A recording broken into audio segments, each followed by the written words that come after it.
కలుషితమైన పట్టణాలలో ముఖ్యమైనది బర్నీహాట్.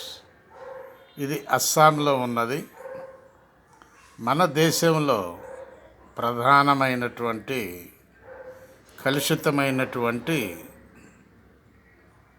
ఈ బర్నీహాట్ తర్వాత స్థానం ఢిల్లీ, గాజియాబాద్ తర్వాత స్థానం.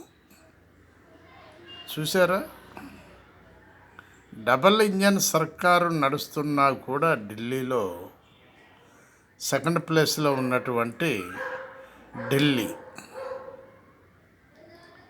ఇది ఎందుకు దీనిని ఈ విధంగా తయారు చేశారు అని అంటే,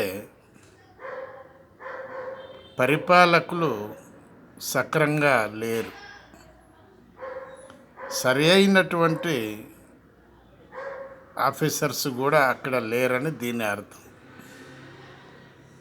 కనీసం రాజకీయ నాయకులకు తెలియకపోయినా అక్కడ ఉన్నటువంటి ఈ IAS, IPS, high level officers ఎవరైతే ఉన్నారో మరి వాళ్ళైనా దానికి సంబంధించిన వాళ్ళు పట్టించుకోవాల్సి వచ్చింది. పట్టించుకోవాలంటే వాళ్ళు పట్టించుకోలేదు. ఎందుకు పట్టించుకోలేదంటారు? ఒక్కసారి ఆలోచించండి. ఏమైనా వాళ్ళ చేతిలో పడితే పట్టించుకుంటారు, వాళ్ళ చేతిలోకి రాకపోతే వదిలేస్తారు.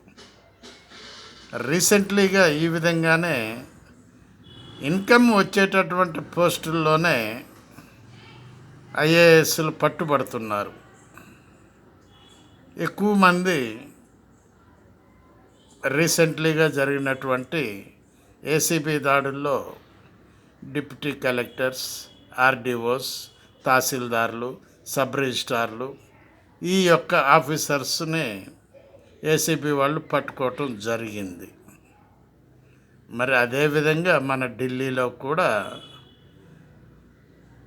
కలుషితమైనటువంటి నగరంగా పేరు పొందినటువంటి, ప్రసిద్ధి చెందినటువంటి ఈ ఢిల్లీ నగరాన్ని పరిపాలిస్తున్నది డబల్ ఇంజన్ సర్కార్.